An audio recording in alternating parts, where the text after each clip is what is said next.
আমরা আজকে দশম শ্রেণীর সরল সুদ ও চক্রবৃদ্ধি সুদ এই দুই ধরনের সুদ নিয়ে আলোচনা করব। শুরুর প্রথমে বলে রাখি সবাইকে প্রথম থেকে শেষ পর্যন্ত ভালো করে দেখার জন্য, যাতে কোনো সমস্যা না থাকে। আশা করি প্রথম থেকে শেষ পর্যন্ত দেখলে সরল সুদ ও চক্রবৃদ্ধি সুদ সম্পর্কে পরিষ্কার একটা ধারণা তৈরি হবে, যাতে আমাদের পরের অঙ্কগুলো করতে, অর্থাৎ সরল সুদ আর চক্রবৃদ্ধি সুদের অঙ্কগুলো যখন করব তখন যাতে কোনো সমস্যা না তৈরি হয়। তাহলে শুরু করা যাক।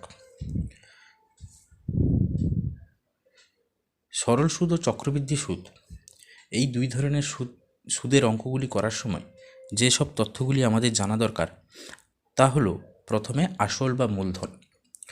আসল বা মূলধন তাকে আমরা বলি কি প্রিন্সিপাল, অর্থাৎ একে আমরা পি দিয়ে বোঝাবো। অঙ্ক করার সময় আমরা আসল বা মূলধনকে পি দিয়ে বোঝাবো। এই আসল বা মূলধনটা কি? আসল বা মূলধন হলো যত টাকা ধার দেওয়া বা নেওয়া বা গচ্ছিত রাখা হয়, অর্থাৎ যত টাকা আমি কাউকে ধার দিচ্ছি বা কারোর কাছ থেকে ধার নিচ্ছি অথবা কোথাও আমি জমা রাখছি, সেই পরিমাণ টাকাটাকে বলা হয় মূলধন বা আসল, অর্থাৎ প্রিন্সিপাল পি। এর পরের হচ্ছে সুদ। তা সুদ আমরা কি বলি? এটাকে ইন্টারেস্ট, অর্থাৎ একে আই দিয়ে প্রকাশ করব।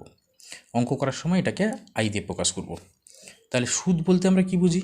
পাওনাদারের অর্থ সাময়িকভাবে ব্যবহার করার জন্য তার বদলে শর্ত অনুযায়ী দেনাদার কিছু অতিরিক্ত অর্থমূল্য দিয়ে থাকে। এই অতিরিক্ত অর্থমূল্যই হচ্ছে সুদ। তাহলে অর্থাৎ আমরা এখানে কি দেখছি? পাওনাদার অর্থাৎ যিনি টাকাটা পাবেন, বা যিনি, ধরো আমি কারোকে 100 টাকা দিয়েছি, তাহলে আমি হলাম এখানে পাওনাদার। আমার কাছ থেকে যে নিয়েছে তিনি হলেন দেনাদার। তাহলে আমার অর্থ সাময়িকভাবে ব্যবহার করার জন্য শর্ত অনুযায়ী দেনাদার, যিনি আমার কাছ থেকে টাকা নিয়েছেন, তিনি আমাকে একটা নির্দিষ্ট সময়ের পরে যেই পরিমাণ টাকা নিয়েছে তার বিনিময়ে কিছু অতিরিক্ত অর্থ দেবেন। ওই অতিরিক্ত অর্থমূল্যই হচ্ছে সুদ। ক্লিয়ার? তারপরে 3 নম্বরে আসছে সময় বা টাইম। এটাকে আমরা সরল সুদের ক্ষেত্রে যখন অঙ্ক করব তখন সময়টাকে আমরা টি হিসাবে লিখব, এবং চক্রবৃদ্ধি সুদের ক্ষেত্রে আমরা সময়টাকে এন হিসাবে প্রকাশ করব। অর্থাৎ একটা সময়ের জন্য, সেটা 1 বছর হতে পারে, 2 বছর হতে পারে, যে টাকাটা একটা নির্দিষ্ট সময়ের জন্য কাউকে দেওয়া হলো বা আমি কারোর কাছ থেকে নিলাম, সেই সময়টাই হচ্ছে আমরা সরল সুদের ক্ষেত্রে টি আর চক্রবৃদ্ধি সুদের ক্ষেত্রে এন হিসাবে প্রকাশ করব। অর্থাৎ যত সময়ের জন্য আমরা টাকাটা ধার দিচ্ছি বা ধার নিচ্ছি। ঠিক আছে? তারপর হচ্ছে কি সুদের হার বা রেট অফ ইন্টারেস্ট। এটাকে আমরা আর দিয়ে প্রকাশ করব। এই রেট অফ ইন্টারেস্টটা কি? সুদের হারটা কি? সুদ সাধারণত বছরের হিসাবে কষা হয়ে থাকে। মানে 100 টাকার 1 বছরে যে পরিমাণ সুদ দেওয়া হয়, 100 টাকার এগেনস্টে 1 বছরে যে পরিমাণ সুদ দেওয়া হয় তাই হচ্ছে বার্ষিক শতকরা সুদের হার। ঠিক আছে? তারপর হচ্ছে কি সবৃদ্ধিমূল বা সুদ আসল বা অ্যামাউন্ট। এটাকে আমরা এ দিয়ে প্রকাশ করি। তাহলে একটা নির্দিষ্ট সময়ের শেষে পাওনাদারের প্রাপ্ত সুদ ও আসলের মোট অর্থকে, তাহলে একটা নির্দিষ্ট সময়ের শেষে পাওনাদার তো সুদ আর আসল মিলে মোট অর্থটা পাবে, সেই মোট অর্থটাই হচ্ছে সুদ আসল। ঠিক আছে? তাহলে এবার একটা অঙ্কের মাধ্যমে দেখা যাক। ধরো আমি ব্যাংকে বার্ষিক 5% সুদের হারে, সেই সুদটা সরল হতে পারে অথবা চক্রবৃদ্ধি হতে পারে, তাহলে আমি ব্যাংকে 5% সুদের হারে 100 টাকা জমা রাখলাম। 2 বছর পর আমি ব্যাংক থেকে 110 টাকা পেলাম। তাহলে এখানে পি সমান কত? এখানে পি হচ্ছে, অর্থাৎ যেই টাকাটা আমি ব্যাংকে জমা রেখেছি, আমি যেটা বলেছিলাম যত টাকা ধার নেওয়া বা দেওয়া বা গচ্ছিত রাখা হয়, অর্থাৎ আমি 100 টাকা জমা রেখেছিলাম। তাহলে পি হচ্ছে এখানে 100। এন বা টি কত? এখানে বলা হচ্ছে 2 বছর পর আমি ব্যাংক থেকে টাকাটা তুলেছি, তাহলে আমার টাকাটা ব্যাংকে 2 বছর রাখা হয়েছিল, তাহলে সেই 2 বছর, সেই সময়টা হচ্ছে কত? 2। ঠিক আছে?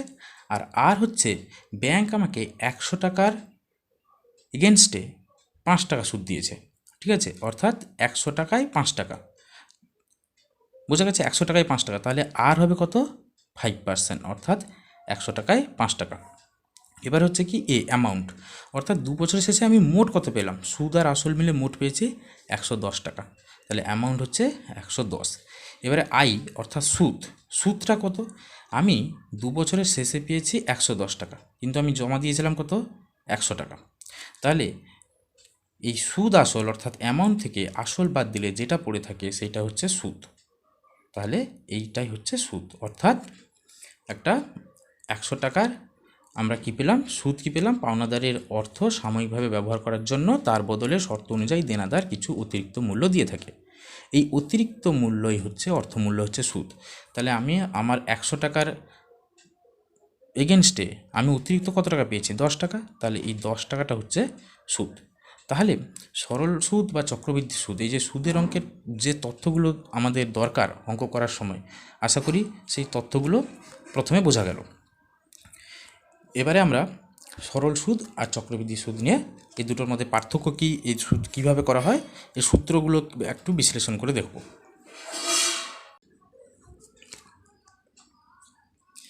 এবারে সরল ও চক্রবৃদ্ধি সুদের মধ্যে পার্থক্য ঠিক কোথায়? বাস্তবে সুদ হচ্ছে দু প্রকার, একটা হচ্ছে সরল সুদ আর একটা হচ্ছে কি চক্রবৃদ্ধি সুদ। তাহলে বাস্তবে সুদ দু প্রকার হয়ে থাকে, একটা সরল সুদ আর একটা চক্রবৃদ্ধি সুদ। তো প্রথমে আমরা আলোচনা করব সরল সুদ। সরল সুদটা কি, ধরো আমি ব্যাংকে 100 টাকা জমা রেখেছি, তাহলে ব্যাংকে আমি কত টাকা জমা রাখলাম, 100 টাকা। 1 বছর পরে আমি ব্যাংকে গিয়ে আমার পাসবইটা যখন আপ টু ডেট করি, তখন দেখি আমার পাসবইতে জমা হয়েছে 105 টাকা। অর্থাৎ আমি কত অতিরিক্ত পেলাম, 105 থেকে 100 টাকা তো আমি জমা করেছিলাম, অর্থাৎ এটা ছিল আমার আসল 100 টাকাটা, আর আমি 105 টাকা অ্যামাউন্ট পেয়েছি, মোট সুদ আর আসল মিলে পেয়েছি, অর্থাৎ আমি এখানে 5 টাকা পেয়েছি কি অতিরিক্ত মূল্য। এই অতিরিক্ত মূল্যটাকে আমরা বলেছিলাম কি সুদ। তাহলে যখনই দেখছি এই ধরনের সুদগুলো হচ্ছে সরল সুদ, অর্থাৎ যখন শুধুমাত্র মূলধন বা আসলের উপর সুদটা বসবে তখন তাকে আমরা বলবো সরল সুদ। এবারে দেখা যাক আরেকটু ভালো করে, ধরো আমি এই 100 টাকাটা 1 বছর না রেখে ব্যাংকে বললাম কত 3 বছর রাখবো, তাহলে প্রথম বছরে 5% সেই সুদের হার এখানে একটু লিখে রাখা দরকার, আর সমান 5%, অর্থাৎ বছরে আমাকে ব্যাংক 100 টাকায় 5 টাকা দেবে। আমি টি সরল সুদের ক্ষেত্রে টি বললাম 3 বছর টাকাটা রাখবো, তাহলে এখানে পি সমান 100 টাকা, আমি 100 টাকা ব্যাংকে জমা রাখলাম। তাহলে প্রথম বছরে আমি কত টাকা পাবো, 100 টাকায় কত টাকা পাবো, 5 টাকা, 5%, প্রথম বছর পেলাম 5 টাকা। দ্বিতীয় বছরে পাবো কত, 5 টাকা, তৃতীয় বছরেও পাবো 5 টাকা। তাহলে আমি মোট পেলাম কত, 5 টাকা 5 টাকা 5 টাকা করে মোট 15 টাকা 3 বছরের শেষে অতিরিক্ত মূল্য পেলাম। ঠিক আছে, আমি দিয়েছিলাম কত, 100 টাকা, 3 বছর পরে পেলাম কত সুদ, অর্থাৎ অতিরিক্ত মূল্য পেয়েছি 15 টাকা।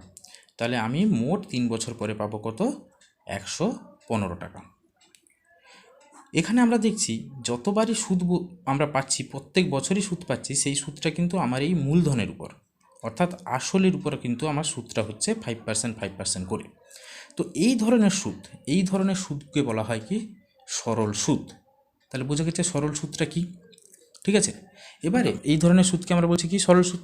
তাহলে সরল সুদে আমরা কি দেখলাম, সরল সুদের ক্ষেত্রে আমরা দেখলাম কি যে কেবল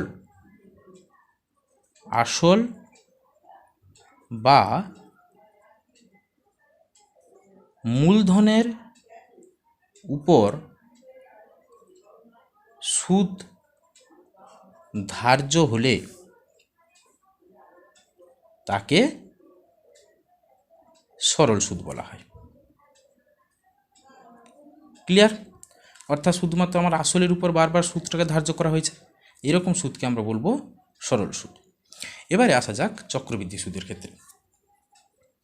চক্রবৃদ্ধি সুদটা কি, এখানেও আমি পি সমান ধরে নেব 100, অর্থাৎ আসল আমি ধরে নিলাম 100, এখানে আর সমান ধরলাম 5%, এখানে এন সমানও ধরলাম, এখানে ধরো 2 বছর, এন মানে এখানে সময়, সরল সুদের ক্ষেত্রে এনটাকে আমরা সরল সুদের ক্ষেত্রে আমরা সময়টাকে টি ধরেছি, এখানে আমরা ধরলাম এন। তাহলে এখানে চক্রবৃদ্ধি সুদ যেটা সেটা কত হবে এটা আমরা বার করব। চক্রবৃদ্ধি সুদটা কি? এবারে ধরো আমি 100 টাকা ব্যাংকে জমা রেখেছি। কত টাকা? 100 টাকা রাখলাম। এবারে 100 টাকার উপর প্রথম বছরে 5% সুদ হবে। তাহলে প্রথম বছরে যখন 5% সুদ হলো, তাহলে আমরা পেলাম কি 100 টাকায় 5%, অর্থাৎ 5/100। তাহলে মোট পেলাম কত? 5 টাকা। তাহলে আমরা পেলাম কত? সুদ পেলাম কত? 5 টাকা। সরল সুদের ক্ষেত্রে পরের বছরে আবার 100 টাকার উপর সুদটা বসেছিল, এখানে তাই হবে না। এখানে জিনিসটা কী হবে? আমার আসল হচ্ছে 100 টাকা, আমি সুদ পেয়েছি 5 টাকা, তাহলে অর্থাৎ আমার অ্যামাউন্টটা কত দাঁড়িয়ে গেছে? 105 টাকা। এই 105 টাকাটা হবে কি দ্বিতীয় বছর বা পরের বছরের আসল। তাহলে দ্বিতীয় বছর বা পরের বছরের আসল। ক্লিয়ার? এবারে এই দ্বিতীয় 105 টাকা যেটা আমার পরের বছরের আসল হয়েছে, এই 105 টাকার উপরে আবার কি হবে না 5% সুদ বসবে। তাহলে 105 টাকায় 5% কথার অর্থ কি? 105 ইন্টু 5/100। তাহলে এটাকে আমি কাটাকাটি করলে 5 দুনে 10 শূন্য, 5 দুনে 10, 5 একে 5, 5 চারে 20। তাহলে পেলাম কত? 21/4। এটাকে ভাগ করলে কত পাবো? 4 5-এ 20, 1.0, 4 দুনে 8, 2 0, 4 5-এ 20। তাহলে এখানে আমরা দেখছি কি সুদ পেলাম কত? 5.25 টাকা। ঠিক আছে? তাহলে 2 বছরের পরে আমি প্রথম বছরে সুদ পেয়েছিলাম কত টাকা? 5 টাকা। প্রথম বছরের শেষে আমি সুদ পেয়েছিলাম 5 টাকা, পরের বছর পেয়েছি কি 5.25। তাহলে এই ধরনের যে সুদ, অর্থাৎ যেখানে বারবার কি হবে না আসলের সঙ্গে সুদটা যোগ হয়ে তারপরের বছরে সেইটা হয়ে যাবে আসল। কিন্তু সরল সুদের ক্ষেত্রে তা হয়নি। সরল সুদের ক্ষেত্রে আমার আসলটা কিন্তু ফিক্সড ছিল, অর্থাৎ সেই টাকার উপরেই কিন্তু বারবার সুদ বসেছে।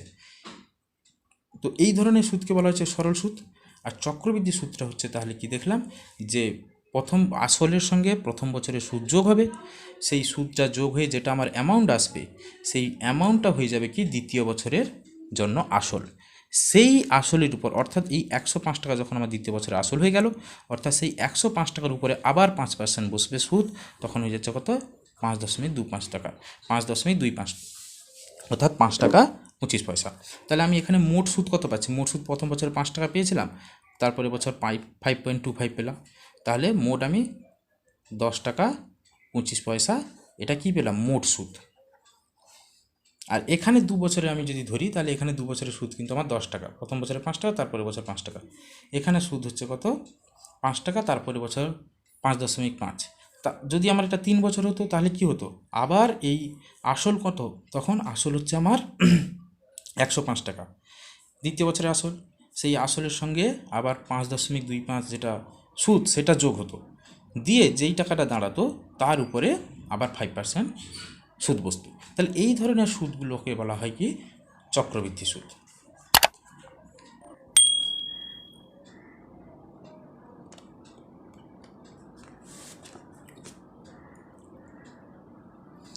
তাহলে আমরা চক্রবৃদ্ধি সুদের ক্ষেত্রে কী দেখলাম না কোনো নির্দিষ্ট সময় শেষে অর্জিত সুদ মূলধন বা আসলের সঙ্গে যুক্ত করে ওই সুদ আসল পরবর্তী নির্দিষ্ট সময়ের জন্য নতুন আসল বা মূলধন হিসাবে গণ্য করে পুনরায় যখন সুদ হিসাব করা হবে তখন সেই ধরনের সুদকে আমরা চক্রবৃদ্ধি সুদ বলব।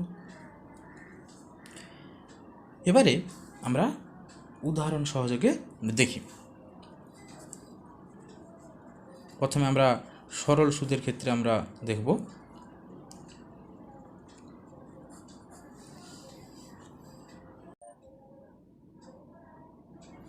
তাহলে সরল সুদে আমি বার্ষিক 4% সরল সুদের হারে যদি ওই ব্যাংকে 1200 টাকা জমা রাখি, তবে 1 বছরের পরে আমি কত টাকা পাব?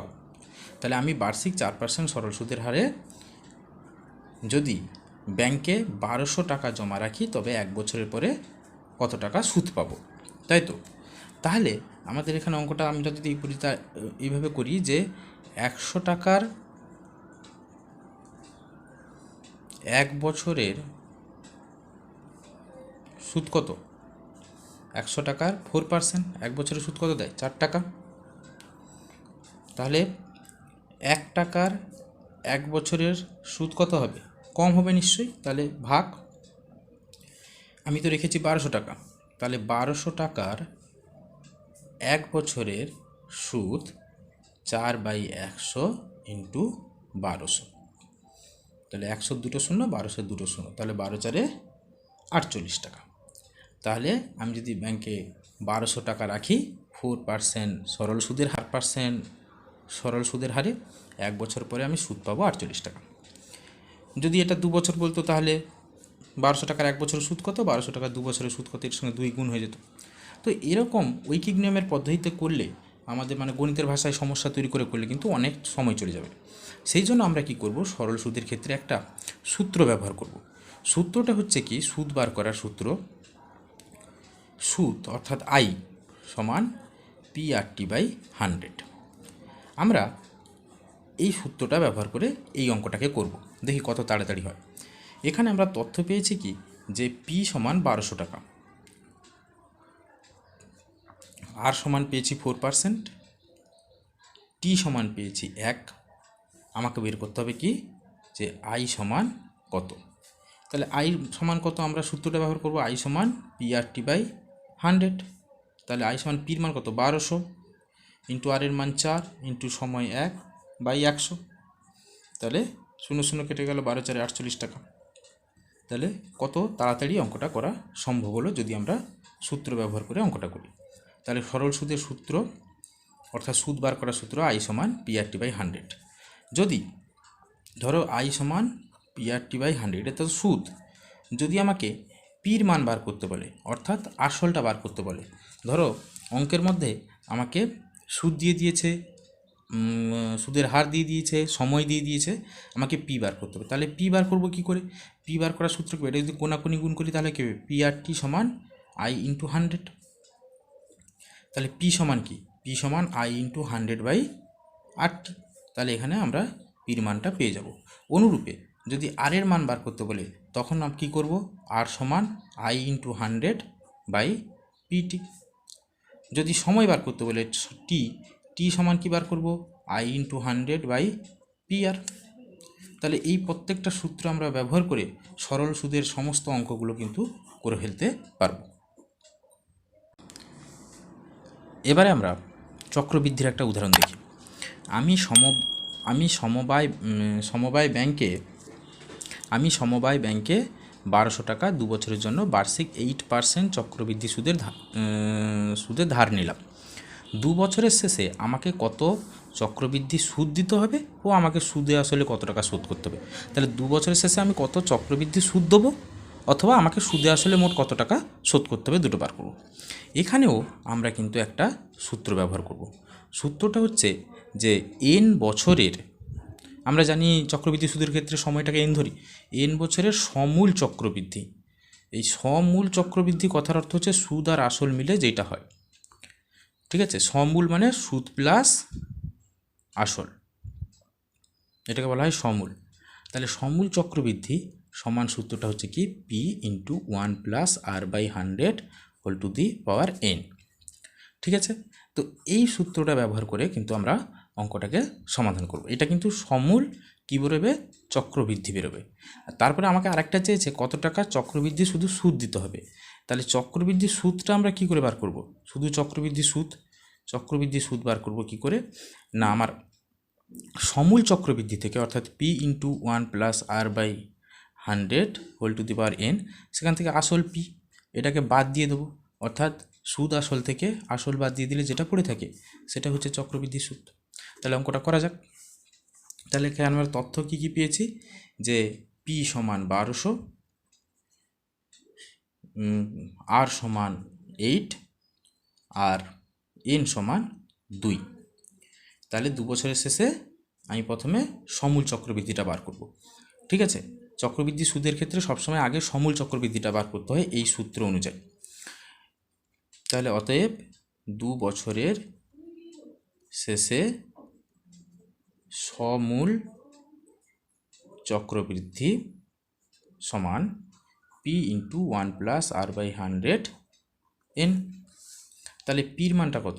পির মান হচ্ছে 1200 ইন্টু 1 প্লাস আর এর মান কত? 8 8 আর পার্সেন্ট মানে r/100 ইন্টু এন হচ্ছে কত? 2। তাহলে 1200 ইন্টু এটাকে লসাগু করব, যোগ করার সময় দুটোকে যোগ করব, তাহলে এখানে লসাগু করলে 100 হবে, কারণ এর নিচে কিছু নেই মানে 1।